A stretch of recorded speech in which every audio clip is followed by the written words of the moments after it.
Captain Brecklin always thought it was kind of poetic that the most reliable thing about space travel was its utter unpredictability.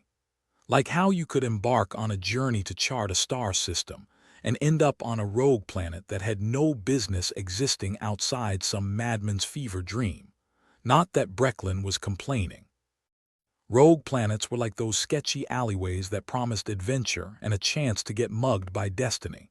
Another day, another alien bullsh asterisk T, Brecklin muttered, watching the vast expanse of the rogue planet fill the view screens, blotting out the stars. What's this one got?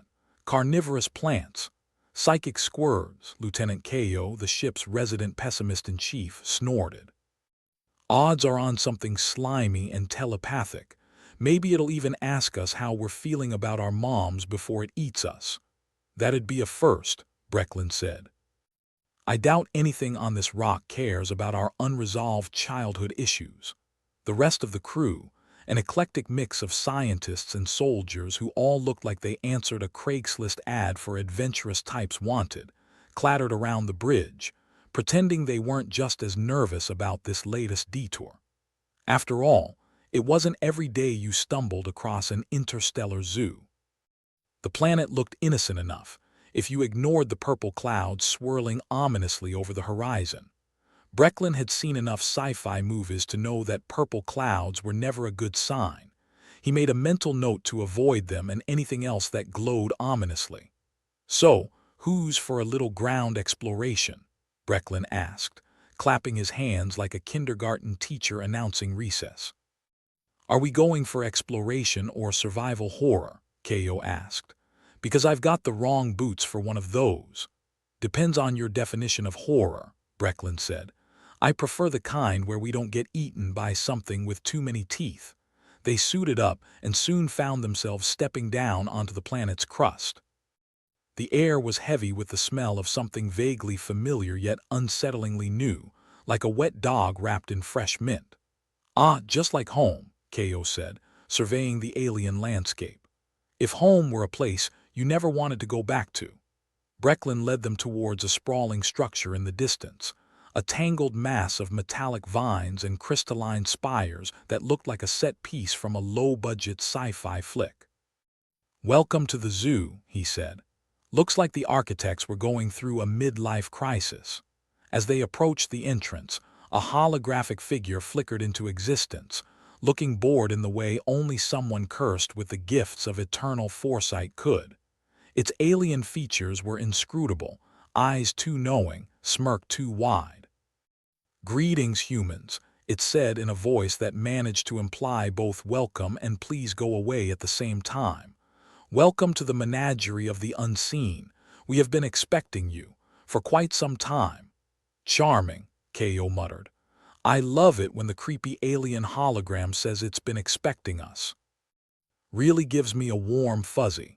What are you, some kind of precog? Brecklin asked, squinting at the hologram as if trying to catch it in a lie. Our curators possess a refined sense of precognition, it replied, sounding like it was explaining basic arithmetic to a particularly slow child. We see what needs to be seen. So, you knew we were coming? Brecklin asked. Of course, the hologram said with the nonchalance of someone who had long given up on being surprised by anything. And we know why you are here. Do you now? Brecklin said, crossing his arms. Enlighten us.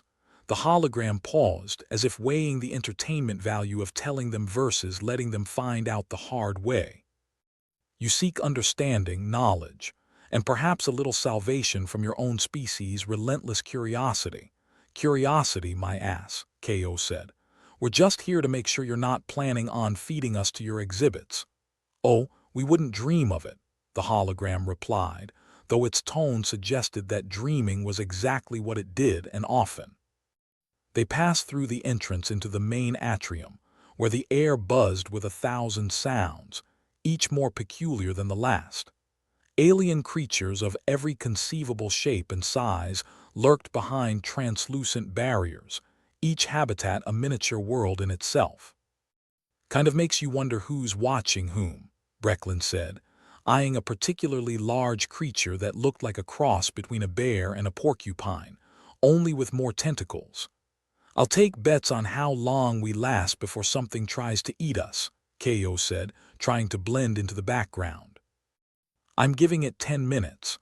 Their guide, a hovering drone that radiated smugness like a small sun, led them deeper into the zoo.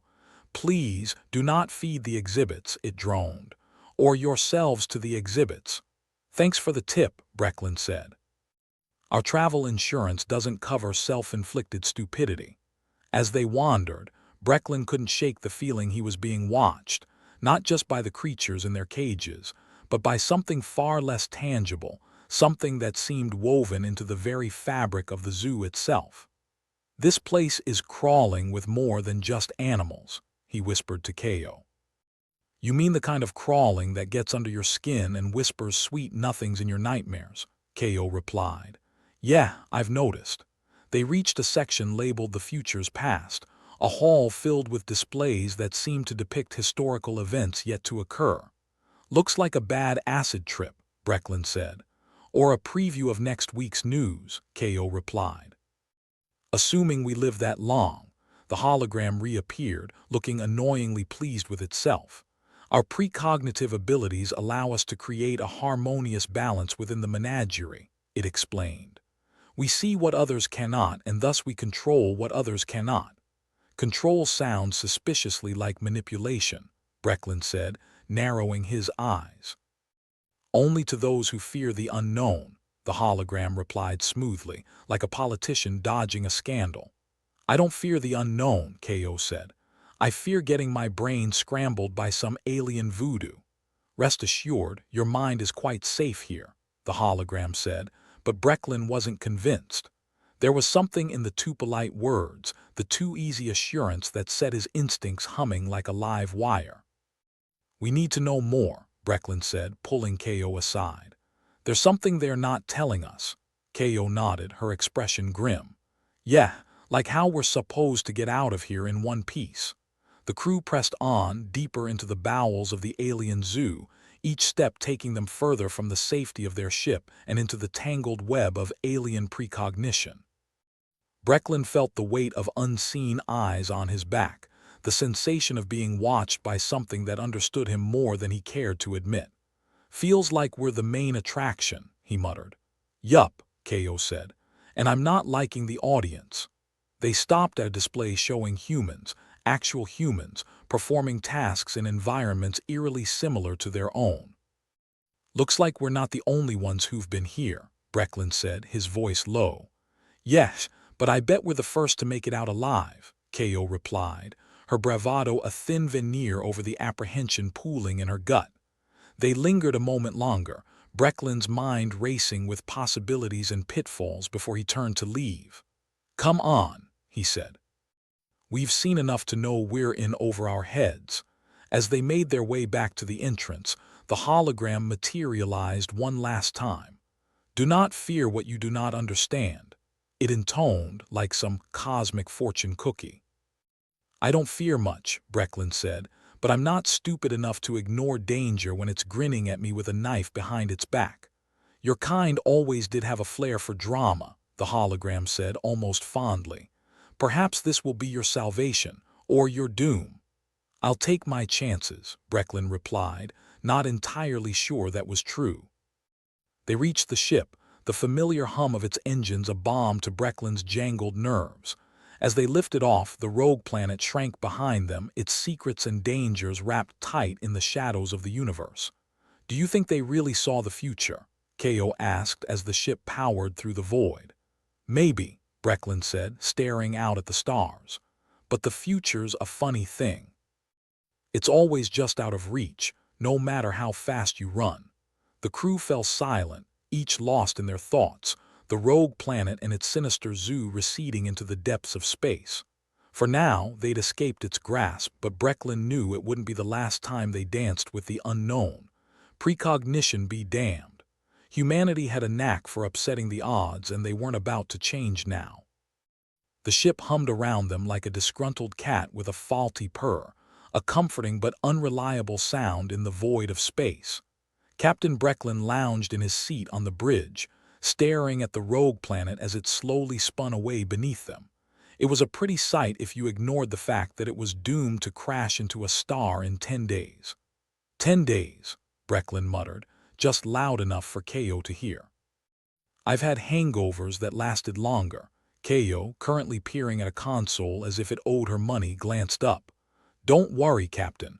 I'm pretty sure the universe has a cosmic aspirin for that sort of thing. Brecklin snorted. Yeah, but it never seems to be in stock when you need it. As if on cue, the ship's comm system crackled to life. Attention, human crew, the hologram's voice said, managing to sound both bored and smug.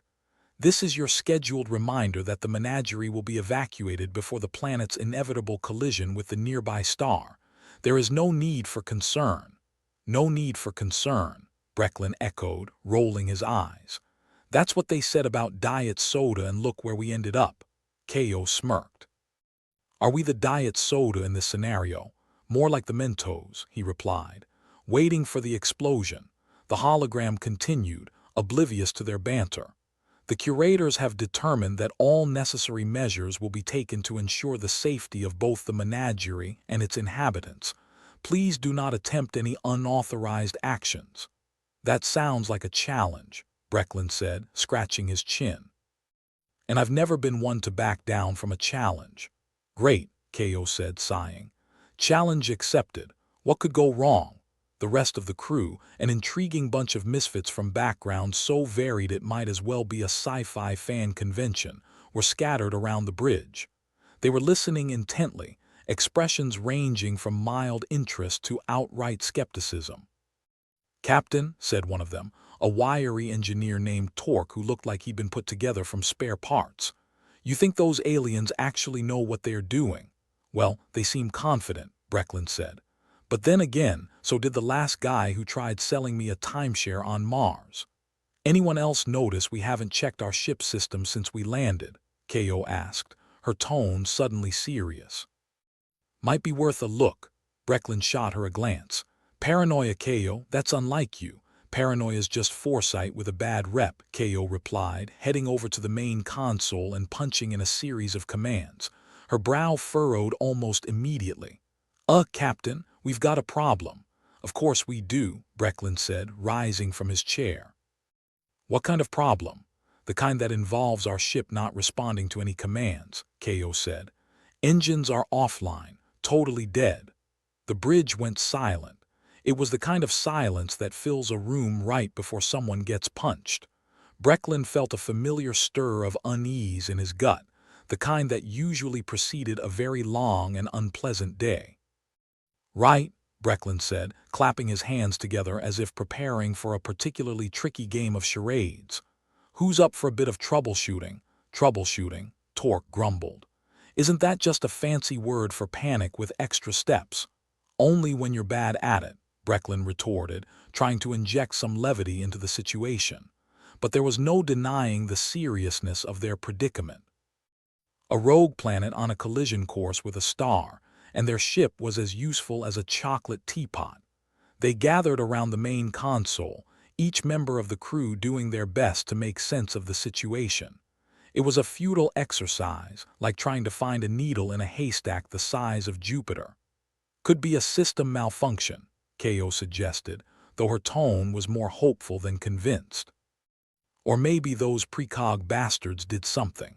Maybe, Brecklin said, but he wasn't buying it. There was something off about the whole situation, a wrongness that felt like an itch he couldn't scratch. So, we're stuck on a planet that's going to turn into a fireball in a little over a week, Torque said, stating the obvious with a kind of grim resignation that only a career spacefarer could manage. I always knew I'd go out in a blaze of glory, just didn't think it'd be literal. Brecklin paced the bridge, his mind churning through possibilities like a hamster on a wheel. All right, here's what we're gonna do, he said finally, stopping to face his crew. We need to figure out what's wrong with the ship and fast. Check every system, every connection. No stone unturned, no wire unchecked. And if that doesn't work, Ko asked, always the pragmatist. Then we improvise, Brecklin said, a grim smile playing on his lips, or die trying. Ah, Torque said, nodding sagely. The classic wing it and hope for the best strategy, My favorite. With the plan or lack thereof in place, the crew dispersed to their respective stations. Brecklin stayed on the bridge, staring out at the stars with a contemplative look. It was moments like these that made him question his life choices. But then again, life choices were for people who didn't find themselves on dying planets. Ko returned to his side, her footsteps soft against the metal floor. "I don't like this, Captain," she said, her voice low. "Neither do I," he replied, "but we've faced worse odds. Remember the time we crash-landed on that ice planet and had to bribe our way off with a crate of, what was it?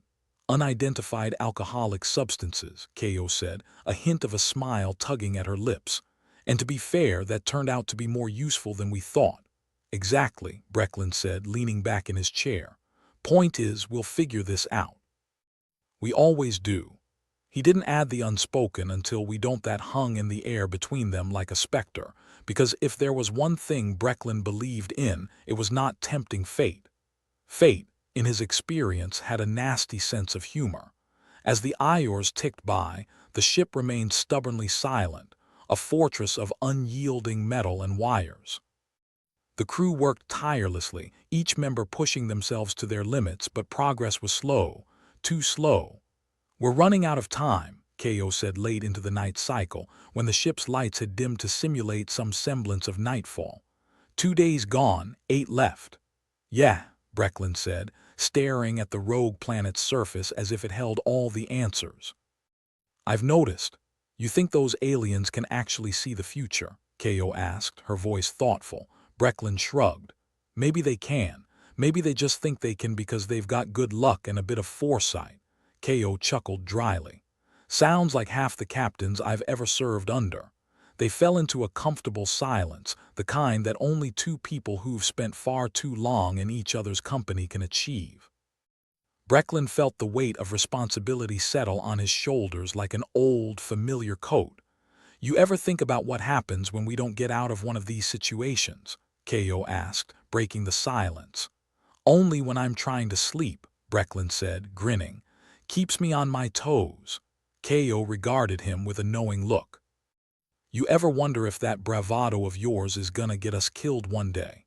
"Every damn day," Brecklin admitted. "But it hasn't yet, so I figure I'm on a winning streak."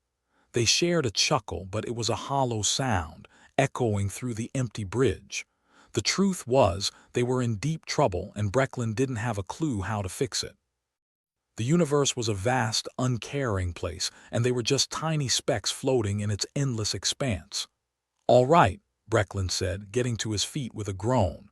"Enough navel-gazing. We've got work to do." "And you've got an ego to maintain," Ko said, smirking. "Wouldn't be much of a captain without it," Brecklin replied, heading for the console. "Now let's see if we can't beat the odds one more time." As the crew worked tirelessly to unravel the mystery of their ship's sudden shutdown, the rogue planet continued its inexorable march toward oblivion, dragging them along for the ride. And somewhere, in the shadowy depths of the menagerie, the curators watched, their alien eyes gleaming with a knowledge that might just be more than anyone was ready to comprehend. But Brecklin wasn't the kind to let a little thing like impending doom spoil his day. After all, he had a crew to lead and a ship to fix. And maybe, just maybe, a future to outrun. The hum of the ship was less comforting when it refused to listen to basic commands, like asking a stubborn child to eat their vegetables. Captain Brecklin sat in his command chair, staring at the ship's main console as if sheer willpower could coax it back to life. Spoiler alert, it couldn't. "Jax," Brecklin called, spotting the human engineer crouched behind a panel, half buried in tools. "Any exciting revelations to share?" Jax, an old school engineer who looked like he'd been birthed by a broken wrench, glanced up. "Depends on what you classify as exciting, Captain. I found enough dust bunnies to start a small zoo." "Noted," Brecklin replied dryly. "But anything about why our ships decided to play dead?" Jax wiped his hands on a greasy rag, his expression as cheerful as a funeral. "Well, there's something weird in the system. It's like the ship's been fed a diet of bad code." "Ah, bad code," Brecklin said, leaning back and folding his arms. The silent killer of starships, right up there with asteroid fields and poor decision-making. Jax nodded, pulling a circuit board from the depths of the panel with the kind of care usually reserved for disarming bombs. And here's the kicker. The code's not just bad, it's alien bad. Like someone mashed together a galactic version of a ransom note. Alien hackers, Brecklin arched an eyebrow. Great, just what we needed. I hope they don't want payment in tentacle porn. Could be the curators, Ko offered, appearing at Brecklin's side like the ghost of bad news past. You know, to keep us from meddling in their evacuation plans. Or, Jax cut in, closing the panel with a thud, they just really hate us and figured a one-way ticket to oblivion was a good way to express it. Brecklin scratched his chin thoughtfully. What's our move, then? Aside from praying to whatever gods still pay attention to this corner of the galaxy, Jax smirked, an expression that suggested his idea was either brilliant or insane. Knowing Jax, probably both. Well, I have a plan, but it involves a little human unpredictability. Human unpredictability, Ko asked, skepticism oozing from her words like a bad smell. Is that your way of saying wing it and hope for the best? More or less, Jax admitted. But there's a method to the madness. These curators, they like to think they've got everything figured out, predicting patterns, probabilities, that kind of jazz. Brecklin nodded, intrigued. And you think we can outsmart them with a bit of good old-fashioned chaos? Jax shrugged. Why not? It's not like we have anything to lose, except our lives, Ko noted, ever the realist. Details, Brecklin waved dismissively. All right, Jax. Let's hear it. Jax launched into his plan, laying out a series of steps that involved bypassing the alien code, rerouting power from non-essential systems, and executing a sequence so convoluted it could only have been dreamed up in the fevered mind of a sleep-deprived engineer. Naturally, it sounded like a disaster waiting to happen, but in Brecklin's experience, those were often the best kind. So what do you think? Jax asked once he'd finished, his eyes gleaming with the kind of excitement reserved for mad scientists and toddlers approaching a cookie jar. Brecklin pondered, rubbing the back of his neck. Well, it sounds like a recipe for disaster, but seeing as we're already neck-deep in one, why not? Let's give it a shot. Because we're running out of options, Ko added, her voice wry. Exactly, Brecklin said. And if there's one thing humans are good at, it's pulling victory from the jaws of defeat, or at least a draw from the jaws of a humiliating loss. While Jax and a few other engineers dove into the ship's innards, Brecklin and Ko kept an eye on the holographic display depicting the rogue planet's impending doom. It was like watching a clock tick down on a bomb, except they were strapped to the bomb and someone had misplaced the instructions for defusing it. Captain, a voice called, startlingly cheerful in the midst of their predicament. It belonged to Skye, the ship's communication specialist. She was grinning like a cat who'd just found the canary buffet. Skye, Brecklin acknowledged. Please tell me you've got good news. Depends on your definition of good, she replied, her grin widening. The alien curator Zilvar is back on the line, wants to know why we're poking around the ship systems. I told them it was just routine maintenance. Routine maintenance, Brecklin echoed, brows raised. On a planet doomed to become a fireball. Hey, it's all about confidence, Skye said with a shrug. Besides, they seem to buy it, or at least Zilvar pretended to, which probably means they're watching us, Ko said, her tone suspicious. Just waiting for us to trip over our own feet. All the more reason to work fast, Brecklin said. Jax, how's it going? Jax's voice crackled over the comm, accompanied by the clatter of tools and a few choice swear words. We're getting there, Captain. Give me another Ior and we might have something resembling a functional ship. An Ior, Brecklin mused, plenty of time for a last supper. Hope you all brought snacks. Why bother, Ko said, glancing out the viewport. If this goes wrong, we won't have to worry about indigestion. Always looking on the bright side, Ko, Brecklin said, mockingly cheerful. It's what I love about you. The minutes crawled by, each one a reminder of their precarious situation. Brecklin tried not to think about how much easier it would be to just sit back and wait for whatever end fate had in store. But then he hadn't become a captain by taking the easy way out. "Captain," Jax's voice came over the comm again, this time tinged with triumph. "We've done it." "The ship's responding again. Music to my ears, Jax," Brecklin said, grinning. "Now let's get the hell out of here before the universe changes its mind." "Not so fast," Ko said, holding up a hand. "We've still got Zilvar to deal with. We break orbit without a damn good reason and they'll know we're up to something." Brecklin considered this. It was a fair point, unpleasant as it was. "All right. Sky, get me a line to Zilvar. Let's see if we can't spin a story that'll let us slip away unnoticed." Sky nodded, fingers dancing over her console. Moments later, the hologram of Zilvar appeared, its form shimmering with the slightly creepy elegance of advanced alien tech. "Captain Brecklin," Zilvar intoned, managing to sound both courteous and unsettling. "To what do I owe the pleasure, Zilvar?" Brecklin began, turning on his most charming smile, a look he hoped came across as more trustworthy captain than used starship salesman. "We've encountered a minor technical issue with our ship. Nothing serious, but we'll need to break orbit for a systems check." Zilvar regarded him with those alien eyes, inscrutable and unblinking.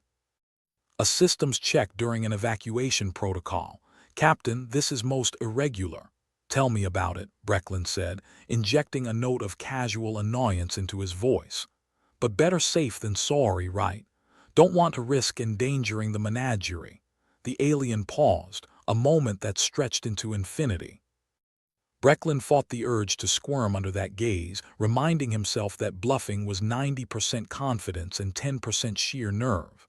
"Very well," Zilvar said finally, "but I must insist on periodic updates regarding your status."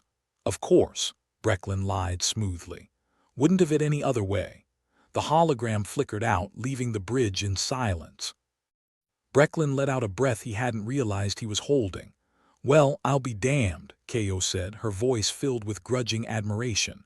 "You actually pulled it off. Surprised?" Brecklin asked, not so modestly.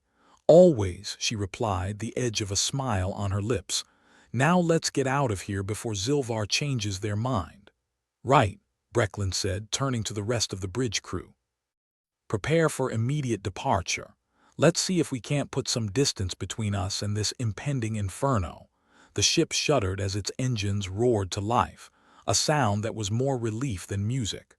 Brecklin watched the stars shift outside the viewport, felt the familiar pull of acceleration.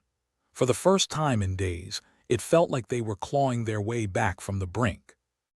As the rogue planet receded behind them, its purple clouds ominous and foreboding, Brecklin couldn't shake the feeling that their troubles were far from over. But for now, they were still very much alive, and that was enough.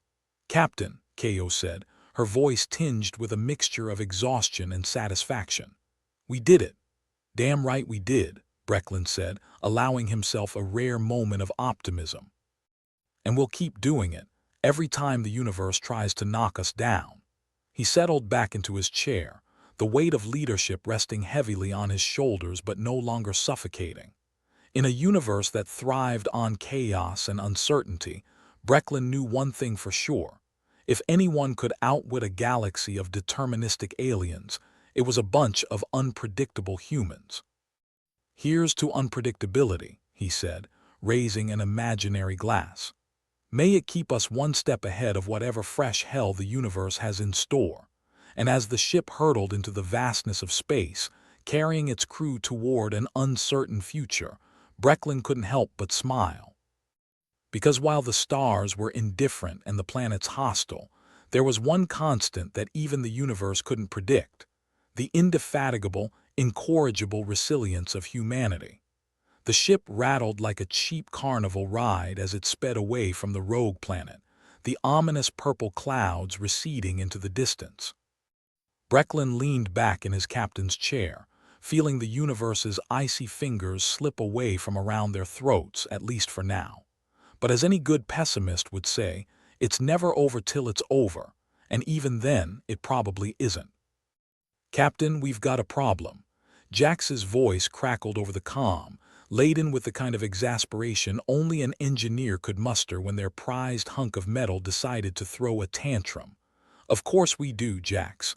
It would be shocking if we didn't." Brecklin sighed, the sarcasm rolling off his tongue like a well-rehearsed monologue. "What's it this time? Did the ship decide to turn vegan and reject its fuel cells?" "Not quite," Jax replied, "but it might as well have. The alien code's back, and it's throwing a party in our systems. Think of it as an uninvited guest who's also a pyromaniac." Brecklin rubbed his temples, visions of their ship devolving into a drifting metal coffin dancing in his head. "And here I thought we were done with that particular brand of chaos." "Dream on, Captain," Ko chimed in, her voice practically dripping with sardonic amusement. "Looks like Zilvar's playing the long game." Sky, who had been eavesdropping on the bridge's ongoing drama while pretending to monitor communications, turned and added her 2 cents. "Maybe we can send them a fruit basket as a sign of goodwill." "Nothing says let's be friends like some exotic space fruits, or poisoned ones," Brecklin muttered, though he had to admit Sky's suggestion was a nice change from their usual shoot first, apologize later protocol. "Jax, can you stabilize us while I try to reason with our benevolent curator?" "I'll try," Jax replied, the sound of clanging metal and muffled curses echoing through the calm. "But no promises. This alien code's like a bad rash. Just when you think it's gone, it comes back itching worse." "Ko, you're with me," Brecklin said, rising from his seat. "Let's see if we can't spin another yarn to Zilvar while Jax plays doctor with the ship." Ko shrugged, falling into step beside him with the ease of someone who'd spent too many hours navigating through Brecklin's harebrained schemes. "Sure thing, Captain. Let's go dazzle Zilvar with our human ingenuity and a blatant disregard for personal safety." Brecklin nodded, grateful for her cynicism. It kept him grounded in the whirlwind that was galactic diplomacy. They reached the comm station, Sky already queuing up the link to Zilvar, the alien curator who had taken such an interest in their little crew. The hologram flickered to life, Zilvar's alien visage staring back at them with that unnerving calm that made Brecklin's skin crawl. "Captain Brecklin," Zilvar said, their voice smooth as polished glass. "I was beginning to wonder if you had forgotten about our arrangement." "Forget you." Brecklin smiled with the false charm of a used spaceship dealer. "Never. You're like the delightful rash we can't seem to shake." Zilvar's expression didn't change, though Brecklin liked to imagine there was a flicker of irritation in their cold eyes. "It was the little victories that kept a captain sane. I assume there is a reason you have contacted me, other than to ply me with your unique brand of humor." "Actually, there is," Brecklin said, spinning his words with all the finesse of a politician caught red-handed. "Seems like our ship systems are acting up again. Thought it best to inform you before things get interesting." Ko snorted quietly beside him, shooting Brecklin a look that screamed interesting. "Really?"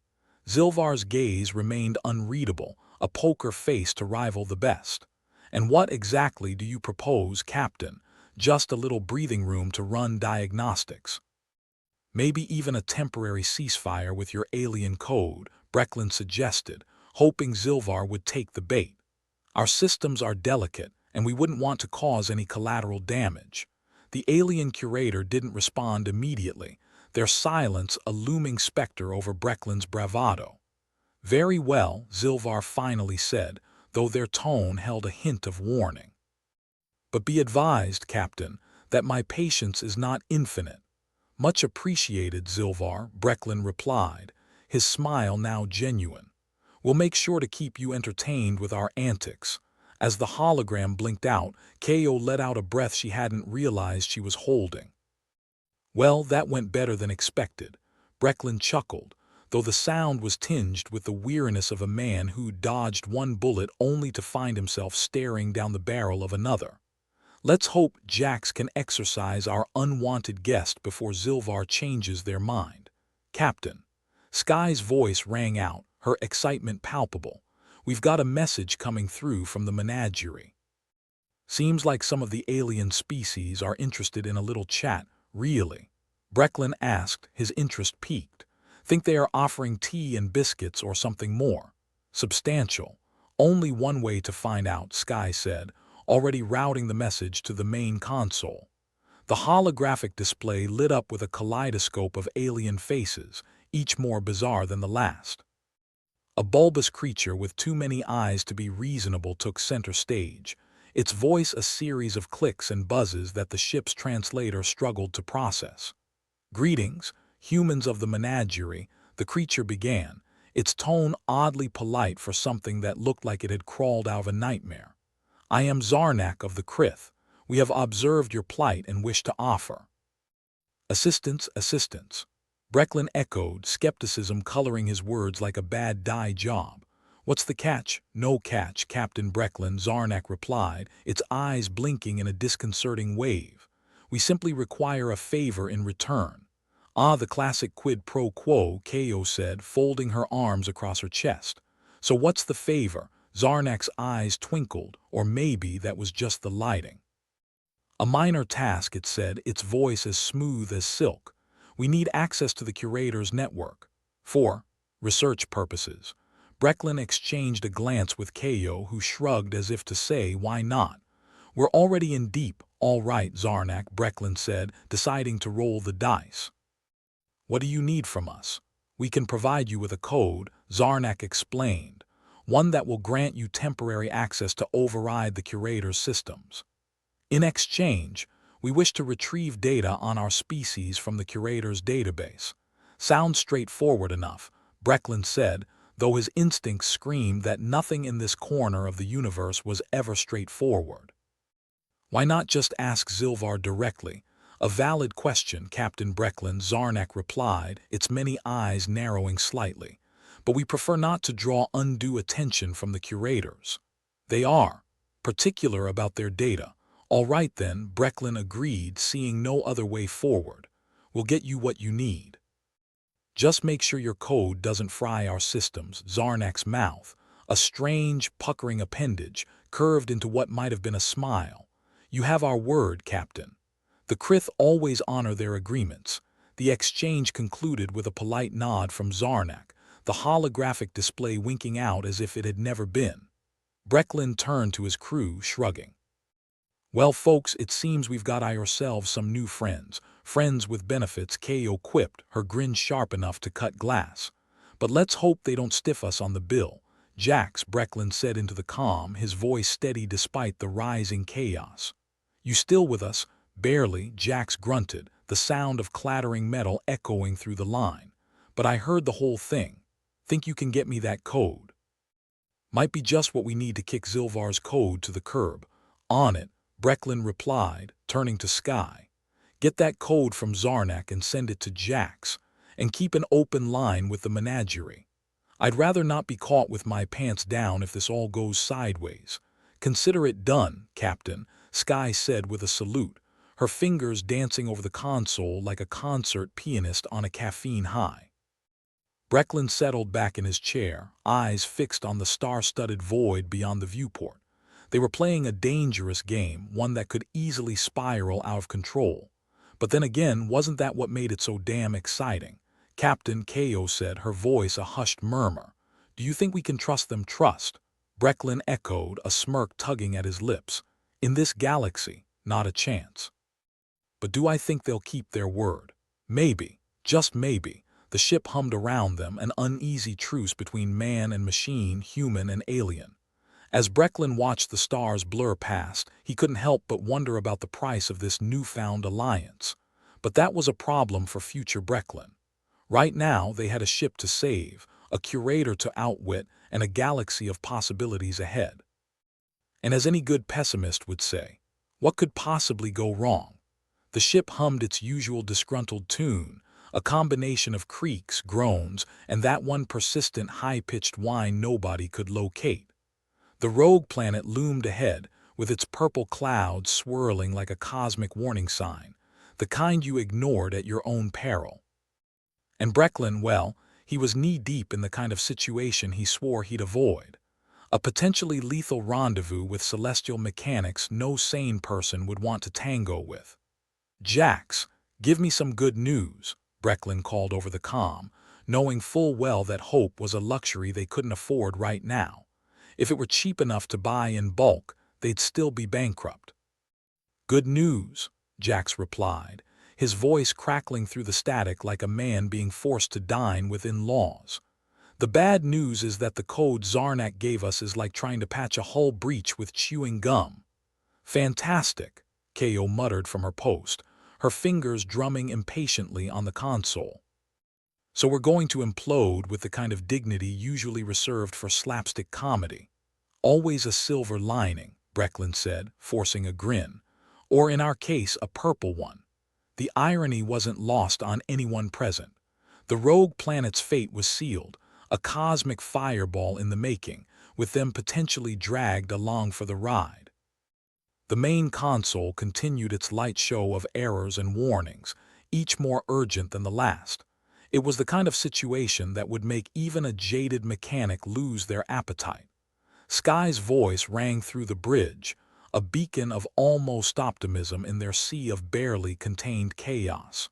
"Captain, another message from Zarnak. They want to know if we've managed to access Zilvar's network yet. Do they think we have a magic wand?" Brecklin asked, rubbing the bridge of his nose as he contemplated the absurdity of their predicament. "Tell them we're working on it, preferably before we go supernova." "They are persistent little buggers," Ko noted, her eyes narrowing at the holographic console. "Almost as if they think we're competent." "Let's not disillusion them just yet," Brecklin replied, casting a sidelong look at Sky. "Keep them on the line. Maybe they can cheer us on while we hurtle towards our fiery demise." Ko rolled her eyes, but a smirk tugged at her lips nonetheless. "Nothing says team-building exercise like an impending doom scenario. Speaking of which," Brecklin said, his voice dropping to a more serious tone, "we're going to need every ounce of ingenuity to get through this. Jax, think you can give us a miracle?" The engineer's response was a non-committal grunt, followed by a clatter of tools and what sounded suspiciously like him banging his head against something metal.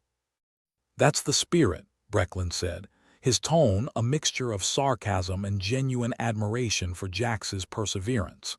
"Keep at it." The minutes passed with the kind of excruciating slowness that made you wish you could fast forward through real life, just to get the bad parts over with. The ship continued to tremble, the rogue planet's gravity pulling at them like a toddler trying to drag a reluctant parent to see something shiny. And as it turned out, the metaphorical toddler was winning. Ko, never one to let a tense silence reign unchallenged, decided to inject some levity. "So, Captain, ever thought about what you'll do if we somehow survive this?" Brecklin chuckled, leaning back in his chair, which groaned in protest. "Retire to a nice, quiet asteroid maybe, one with a view but out of the way of cosmic catastrophes. I hear there's a planet somewhere that serves cocktails with little umbrellas," Ko replied, her eyes glinting with mischief. "Might be worth checking out. Only if they've got the kind where you can drink your regrets away," Brecklin said, a sardonic smile playing on his lips. The ship's comm crackled to life again, this time with the voice of the alien curator, Zilvar, who somehow managed to sound both amused and condescending at once. "Captain Brecklin, I trust you are making progress." Brecklin's expression soured, but he still forced a modicum of politeness into his voice. "Zilvar, how nice of you to check in. We're making progress, though it's like trying to outrun an explosion with a sloth." Ko snorted beside him, clearly enjoying the exchange. "At least we've still got our sparkling wit," she muttered under her breath. "Indeed," Zilvar replied, though whether they were genuinely amused or merely humoring the humans was anyone's guess. "I look forward to seeing the results of your efforts." The communication ended with a flicker of static, leaving the crew to their impending doom and fragile alliances. Brecklin stood up, cracking his knuckles. "All right, team. Let's show them what we're made of. Mostly water and bad decisions," Sky offered, her tone light despite the situation. "Exactly," Brecklin confirmed, nodding sagely. "Now let's turn those bad decisions into brilliant ones." Jax's voice broke through the calm again, sounding more harried than before. "Captain, I've got something. The code Zarnak gave us, it's doing something, but I have no idea what. Could be good, could be catastrophic. Sounds like our kind of fate," Brecklin replied, his resolve firm. "Do it. Activate whatever you've got going." A few moments passed, pregnant with anticipation. The ship shuddered, the lights flickered, and then silence. A silence so complete you could hear the proverbial pin drop and then be severely reprimanded for littering. Is that supposed to happen?" Ko asked, breaking the stillness with her usual irreverence. "Jax," Brecklin prompted, his voice a mix of curiosity and concern. "Hold your horses," Jax replied, and there was a moment of muffled sounds before he continued. "Looks like we've got partial control back, but this system's as unpredictable as my last date." "Great," Brecklin said, clapping his hands together.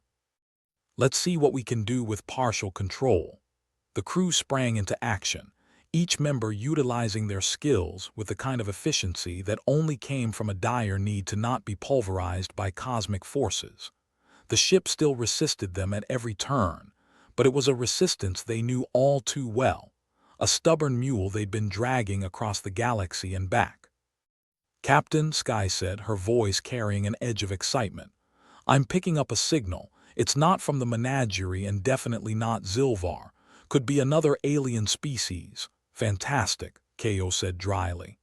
"Intergalactic conference call, anyone." "Put it through," Brecklin ordered, his curiosity piqued despite the situation. The screen flared to life, revealing a new alien species that resembled a cross between a jellyfish and a disco ball. "Greetings, humans," it said in a voice that was oddly melodic. "We are the Luminaris. We bring you a warning." "Fantastic," Brecklin said, his patience wearing thin. "We could use some good news." "You are in grave danger," the Luminaris continued, completely ignoring his sarcasm. "Your planet will soon collide with the star." "No kidding," Ko replied, her voice dripping with sarcasm. "It's almost like we missed the giant countdown. We offer our assistance," the Luminaris continued, unperturbed by her snark, "in exchange for a passage through your sector." Brecklin exchanged a glance with Ko, who just shrugged. "Why not? It's only our lives at stake." "All right, Luminaris," Brecklin said, nodding at the screen. "We accept your help, but just so you know, our ship's a mess." "We understand," the Luminaris replied, its glowing tendrils shimmering. "We will provide guidance." "At least they're not asking us to solve a Rubik's Cube," Sky muttered, her fingers tapping away at her controls. "Let's not jinx it," Brecklin said, a wary eye on the flickering display. "The universe loves a challenge." With their newest ally in tow, the crew continued their desperate bid to regain control and avert certain doom. The Luminaris provided instructions, guiding them through the maze of malfunctions and danger zones that lay ahead. Brecklin couldn't help but feel a twinge of hope, despite his better judgment. "Captain," Jax's voice crackled again, filled with reluctant optimism. "I think we might just pull this off. With the Luminaris' help, we're bypassing some of the worst of Zilvar's code." "Then let's do it," Brecklin said, determination etched across his face. "We've got a star to avoid." As the ship began its precarious dance around the singularity of failing systems, rogue planets, and alien aid, the crew banded together like the world's most dysfunctional family unit. And against all odds, or perhaps because of them, they began to see a glimmer of a path forward. But Brecklin knew better than to celebrate prematurely. In the universe's grand game of chess, they were mere pawns, and the cosmic chessboard was as unpredictable as a space squid on roller skates. "Ko," Brecklin said, turning to his unflappable lieutenant. "Think we'll make it?" Ko glanced at him, her expression unreadable before breaking into a grin. "If we don't, at least we'll go out in style." And there it was, the irreverent, stubborn optimism that defined humanity even in the darkest of times. As the ship hurtled through space, Brecklin felt an odd sense of peace, even as chaos swirled around him. For now, they fought against the odds with humor as their shield and determination as their sword. hurtling towards whatever destiny awaited them beyond the rogue planet's pull. And as any good pessimist would say, what could possibly go wrong? But then again, what's life without a bit of exhilarating chaos? The ship groaned like an ancient beast reluctantly roused from its slumber, a symphony of creaks and moans that would have been almost soothing, if it weren't for the impending doom hanging over them like a cosmic guillotine. Captain Brecklin, with the manner of a man who had seen one too many near catastrophes, peered at the main console as if sheer willpower could cajole it into compliance. It hadn't worked before, and it sure as hell wasn't working now. But when you're steering a ship on the verge of becoming a flaming streak across a star, optimism isn't the worst strategy. It's just not a very good one. "Well, this is it, folks," he announced, injecting a casual cheer into his voice that was about as genuine as a politician's promise. "Just a routine day at the office. Except, with extra doom." Lieutenant Ko snorted from her station, not bothering to look up from the tangled mess of wiring she was attempting to coax into functionality. "Routine. If this is routine, I'm putting in for transfer to a garbage scow. At least the trash doesn't try to crash into a star." "Good luck with that," Jax chimed in over the comm, his voice tinny but full of character. Garbage scows have their own brand of excitement. Ever seen what happens when a compactor backfires? It ain't pretty. Sky, ever the optimist, or maybe just a glutton for punishment, glanced up from her own terminal. "Hey, better than nothing. At least we know the universe hasn't given up on throwing us curveballs." "Yeah, well, I'd love a curveball that involves sitting on a beach with a cocktail," Ko grumbled. "Preferably one that doesn't explode." Brecklin allowed himself a moment to savor the banter before he turned serious again. "All right, team, let's focus. We need a breakthrough and fast. Those purple clouds are looking pretty menacing." As if on cue, Tessa, the newest addition to their motley crew, piped up from her corner. She was the kind of engineer who looked like she could rebuild a hyperdrive with a spanner and some chewing gum. The kind of person you wanted on your side when everything was going to hell. Captain," she began, her voice hesitant but determined. "I've been going over the alien predictive models, and I think I found something. A flaw that got Brecklin's attention. A flaw. Like a way to stop us from becoming space toast." "Yeah, maybe," Tessa replied, sounding a bit more confident now. "The curator's model is based on prediction algorithms. They rely on everything happening in a predictable sequence. And considering our track record, predictability isn't exactly our forte," Ko interjected. Tessa grinned, a flash of teeth in the dim light. "Exactly. If we can introduce enough randomness, we might confuse the hell out of their systems. Buy us some time." "Randomness?" Jax asked, doubt-lacing his words. "You mean like playing Russian roulette with a star? More like playing 52 pickup with their algorithms," Tessa clarified. "We just need to cause enough chaos that they can't keep up." "Chaos.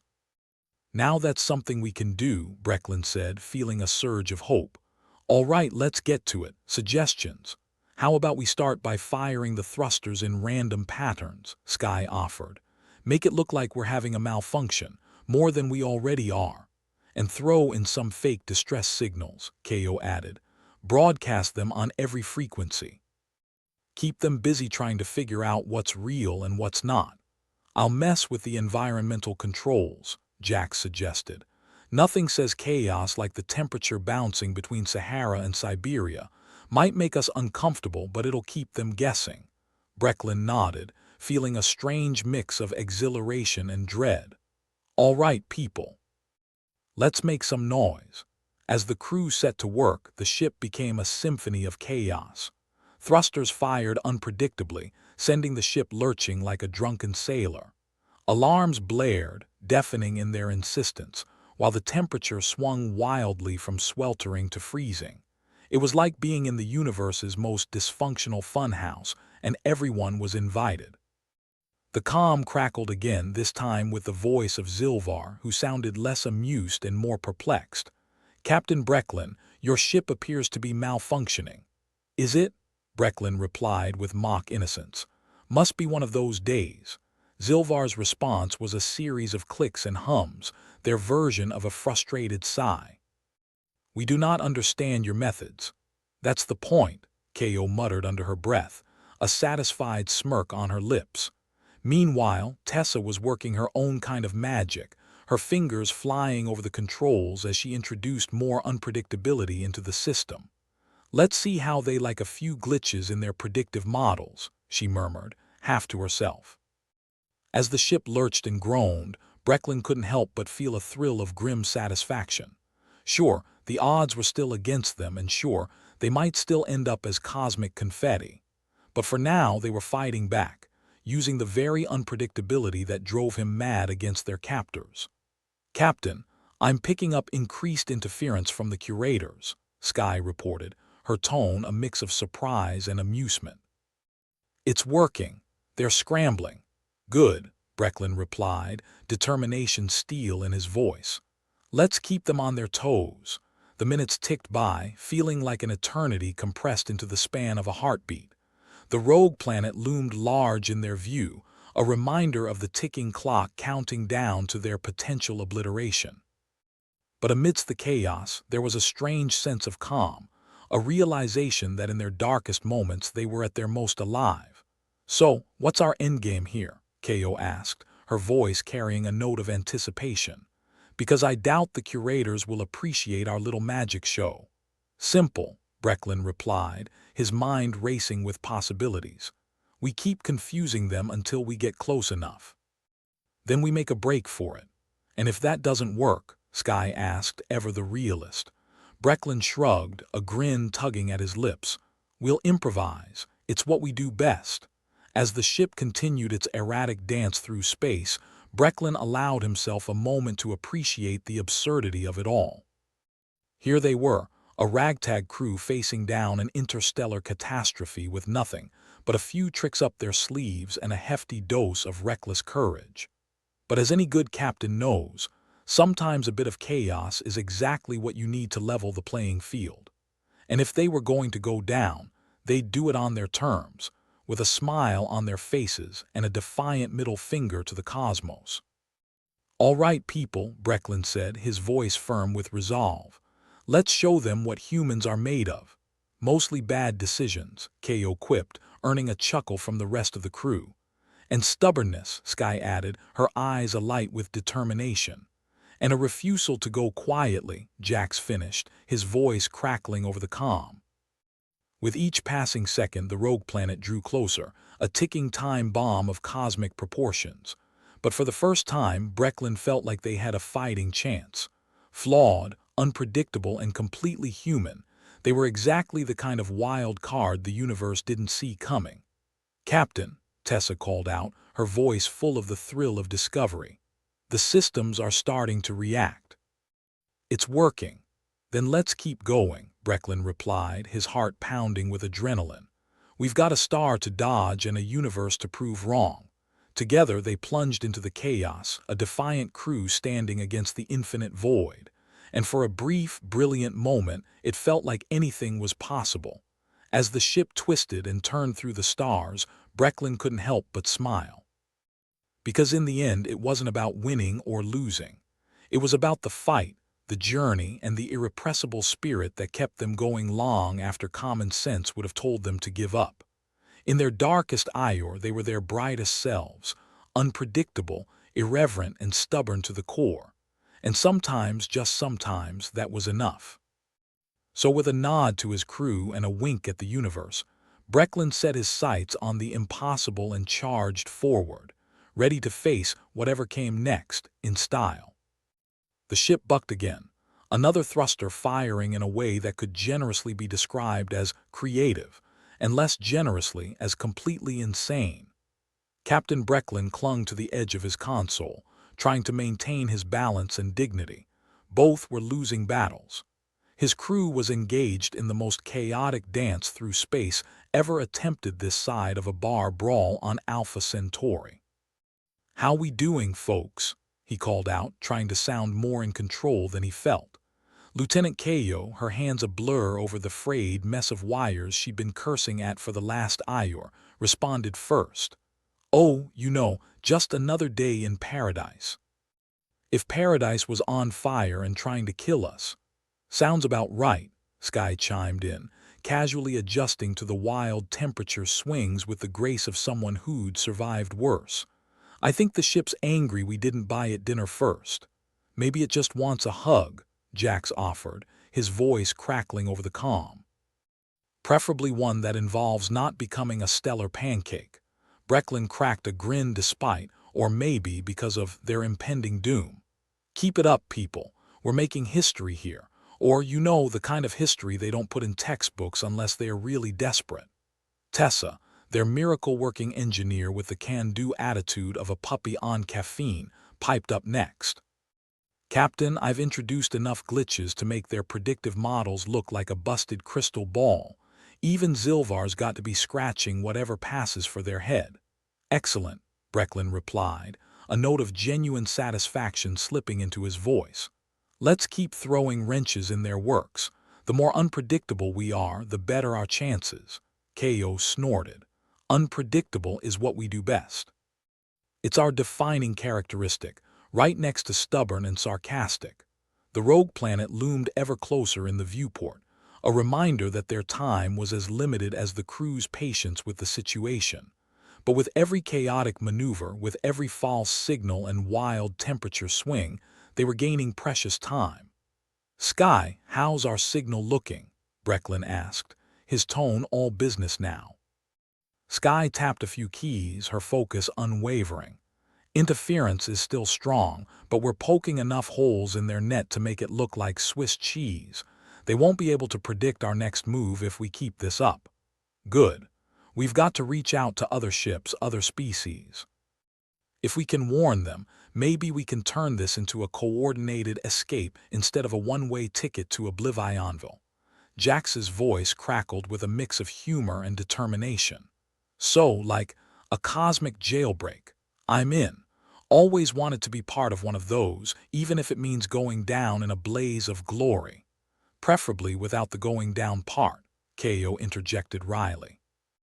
The ship lurched to the side as yet another thruster fired off, causing Brecklin to grab onto his chair for dear life. He caught Tessa's eye, and the young engineer gave him a nod, her expression a blend of excitement and grim resolve. Captain, she called, her hand still flying over the controls, I've managed to introduce enough randomness to give Zilvar a real headache. Their predictive models can't keep up. Glad to hear it, Tessa. What's our next move? Sky leaned over her console, frowning slightly. We're getting close enough to the rogue planet's trajectory that if we time it right, we can use its gravity to slingshot us out of this mess. But it's risky as hell. If we miscalculate, we end up as cosmic jam, Ko finished, not missing a beat. Brecklin nodded, appreciating the crew's gallows humor even as the stakes rose. All right, we go for the slingshot. Jax, prepare to send out a warning to any ships in the vicinity. Let's see if we can't turn our unpredictability into a beacon of hope. You got it, Captain, Jax replied, a note of excitement in his voice. Broadcasting on all frequencies. If there's anyone out there, they'll hear us. The ship's thrusters fired again, a controlled burst this time, and the rogue planet loomed ever larger in the viewport, a swirling mass of purple clouds and certain destruction. But amidst the chaos, there was a method to their madness, a plan that hinged on the very unpredictability that had brought them this far. Captain, Tessa called out, a note of urgency in her voice. The curators are trying to adapt, but they're still a step behind. If we're going to make our move, it has to be now. Understood, Brecklin replied, his voice steady despite the raging storm of adrenaline coursing through him. All right, everyone, this is it. Let's show them what we're made of. The ship careened towards the rogue planet, a testament to humanity's defiance in the face of overwhelming odds. Brecklin could feel the tension in the air, the shared anticipation of a crew united in purpose. As they neared the planet's gravity well, Brecklin barked out orders, his voice carrying the weight of command and the thrill of the unknown. Jax, send out the signal. Sky, prepare for the slingshot. Tessa, keep those systems glitched to hell. Ko, hold this bucket of bolts together. On it, came the chorus of replies, each voice a thread in the tapestry of their shared fate. The ship shuddered as they entered the planet's gravitational pull, the forces threatening to tear them apart even as they propelled them forward. It was a dance of destruction and salvation, a mad gamble in the face of the void. As the planet's surface whipped past them, Brecklin felt a surge of exhilaration, a defiance against the cosmos itself. They were more than the sum of their parts, more than a collection of lost souls adrift in the universe. They were human, and they were alive. The ship emerged from the slingshot maneuver, flung into the vastness of space with a speed that defied reason and sanity. And for a moment, everything was still. Then the comm crackled to life, Jax's voice full of triumph. "Captain, we've got responses. Other ships are picking up our signal. They're evacuating too." Brecklin allowed himself a moment to savor the victory, however small. They'd done it. They'd turned chaos into a weapon, unpredictability into a lifeline. And in the process, they'd shown the universe just what humanity was capable of. Zilvar's voice cut through the calm, tinged with a note of begrudging respect. "Captain Brecklin, it seems we underestimated your species' capacity for chaos." Brecklin couldn't help but grin, a fierce, irrepressible joy bubbling up within him. "Well, Zilvar, that's the thing about humans. We're full of surprises." "Indeed," Zilvar replied, a note of amusement in their tone. "This will be a lesson for us. A reminder that even the most advanced predictions have their limits." Brecklin chuckled, a low, satisfied sound. "Glad we could be of service. Now if you'll excuse us, we've got a universe to explore." As the crew set their course away from the rogue planet and its impending doom, Brecklin took a moment to reflect on the journey that had brought them here. They'd faced impossible odds, defied the very fabric of the universe, and come out the other side stronger for it. "All right, folks," he said, his voice carrying the weight of their shared triumph. "Let's see what other trouble we can get into." Ko laughed, a bright, irreverent sound. "Knowing us, plenty." With a shared sense of accomplishment, the crew settled into their roles, ready to face whatever came next. Because if there was one thing this journey had taught them, it was that unpredictability was their greatest weapon, and they wielded it with pride. And as they sailed into the unknown, a ragtag crew with nothing but determination and a healthy dose of recklessness, Brecklin couldn't help but feel that they were exactly where they were meant to be, lost in space but found in purpose. With a nod to his crew and a wink at the cosmos, Brecklin settled into his chair, ready for whatever came next. Because in the end, it wasn't about the destination. It was about the journey, the fight, and the indomitable spirit that refused to be tamed. And in that moment, amid the chaos and the stars, they were truly alive. The ship hummed around them like a disgruntled cat with a faulty purr, a comforting reminder that they were still in the realm of the living. Captain Brecklin sat in his chair, a smirk plastered on his face as he surveyed his ragtag crew. They just pulled off a maneuver that would make the history books, at least the ones written by people with a sense of humor. "Let's take a moment to appreciate that we're not cosmic jam," Brecklin said, addressing the room with all the gravity of a preacher at a last rites service. Lieutenant Ko, looking as if she just survived a skirmish with a particularly ill-tempered toaster, rolled her eyes. "You do realize we just made it past the first level of this cosmic video game, right? Zilvar is probably adjusting their system as we speak. They're not likely to make the same mistake twice." "Yeah, but we got through this round without becoming space confetti," Sky replied, adjusting her temperature controls with the finesse of a seasoned thermostat whisperer. "And let's face it, being underestimated is our superpower. But we can't just keep banking on the stupidity of others," Tessa chimed in, her fingers dancing over the console in a way that suggested she was either fixing the ship or planning its violent demise. "Eventually, aliens are going to realize we're the cockroaches of the universe and start stomping harder." Jax's voice crackled over the comm, full of the kind of smug satisfaction that came from brushing death and living to talk shit about it. "Well, good thing we're a tough bunch to squash. I've already got a few ships pinging me back." Looks like we're not the only ones with bad luck and questionable decision-making skills. Brecklin leaned back, the relief of survival mixing with the endless cycle of impending doom. Right then, folks, we've had our moment of triumph. Now let's focus on making sure it wasn't a one-time thing. Ko brushed a few stray wires out of her hair. You mean the kind of triumph where we don't end up as a footnote in some alien's war manual titled How Not to Die Stupidly in Space? That's the spirit, Brecklin replied. We need to regroup, assess, and, most importantly, make sure the rest of the universe knows we're not dead yet. As the crew busied themselves with their tasks, Brecklin allowed himself a moment of indulgence, staring out at the vastness of space. It was beautiful in its indifference, a stark reminder that they were little more than specks of dust in a cosmic sandbox. But damn if they weren't some stubborn specks.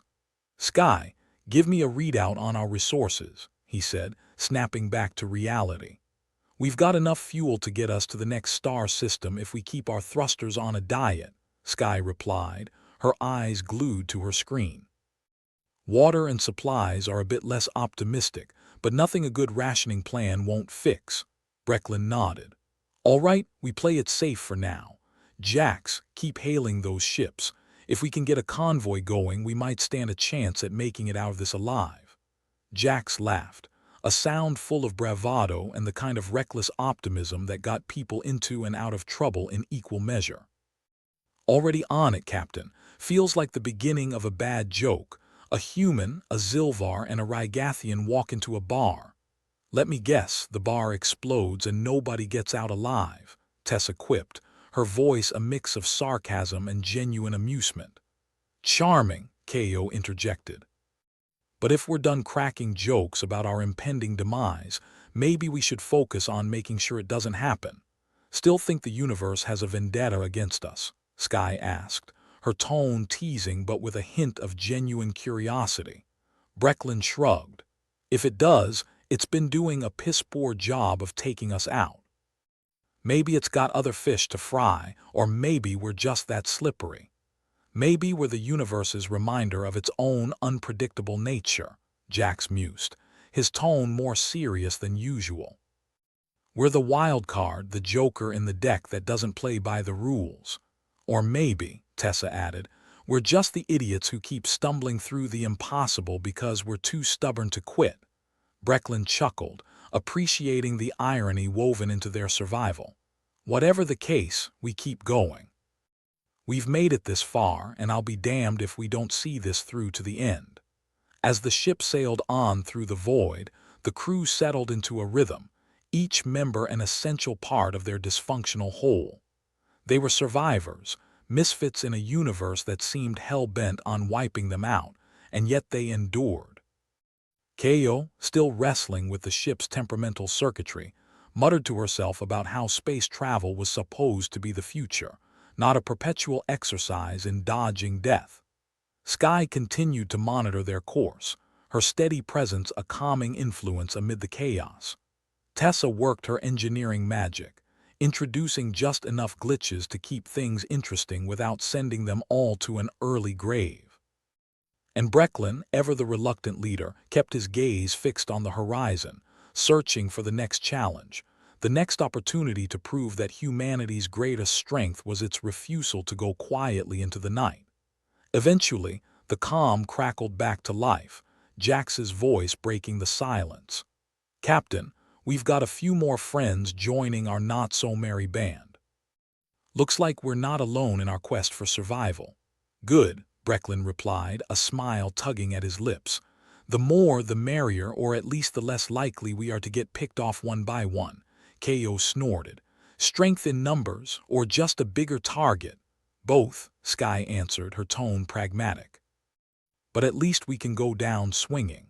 Silence settled over the bridge again, a comfortable pause filled with the unspoken understanding that they were all in this together.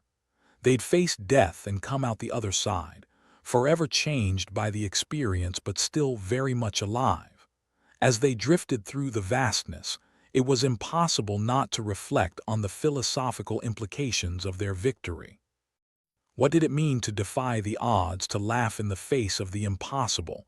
Was it just dumb luck or something more profound? Think there's a lesson in all this? Tessa asked, breaking the contemplative silence. Brecklin considered her words, weighing the gravity of their situation against the humor that had sustained them. Maybe. But if there is, it's probably something like don't piss off things bigger than you without a good escape plan. Or never underestimate the power of bad code and a little chaos, Ko suggested, her voice tinged with mock wisdom. And always be ready to improvise, Sky added. Because no plan survives first contact with, well, anything really. The crew chuckled, a shared acknowledgement of the truth in their words. They were explorers, pioneers in a universe that didn't care whether they lived or died. But they were also human, and that meant something in the grand scheme of things. The sound of fingers tapping on the console drew Brecklin's attention back to Tessa. I've got a few ideas on how we can patch up some of our systems. Might even make us a little less of a death trap. Always looking for silver lining, aren't you, Tessa? Brecklin replied, his voice full of warmth. Do what you can. We've got a long journey ahead of us. As the crew continued with their tasks, Brecklin took a moment to reflect on what lay ahead. They'd faced incredible odds and come out on top, but the universe was vast and full of unknowns.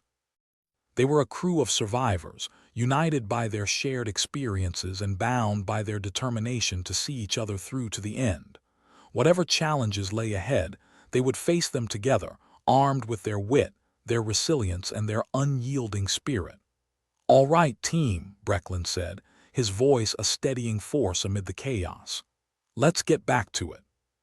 We've got a universe to explore and a few more chances to prove the universe wrong. And with that, they settled into their roles once more, preparing themselves for whatever lay ahead in the vast, unpredictable expanse of space. Because if there was one thing they knew for certain, it was that the journey was far from over, and they were ready to face whatever came next together.